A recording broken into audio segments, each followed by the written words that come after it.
Employees use the current South African tax laws to incentivize local employees to work in foreign countries. That's where tax rates can be substantially lower. And some are calling the proposed changes anti-business. It's going to affect employers as much as the employees, because employers, if we look at where people are going these days, it's not just to the UK, it's not just to Australia and America and mainland Europe. There's so many of them going into Africa and building up Africa. The tricky part comes in when you go to a jurisdiction where the taxes are less than what the South African highest tax bracket is, in this case being 45%. Then that means that for South Africa, you'll get the credit for that portion, but then you'll have to pay an additional liability. So it's going to be a cash shortfall for the individuals. And surprisingly, it's believed that there are tens of thousands of people who are working abroad, taking advantage of this tax arbitrage.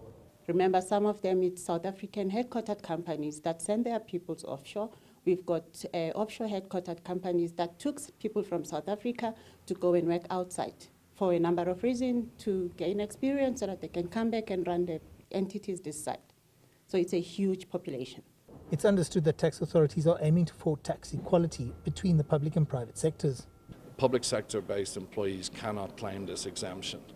There's been some legislative changes about 6 years ago that put paid to that. Regardless of where they carry on their activities, it's deemed to be from a South African source. Analysts suggest that tax authorities are hard-pressed at the moment as the economy isn't generating the revenues they'd budgeted for, and South Africans working abroad were benefiting from lower tax rates.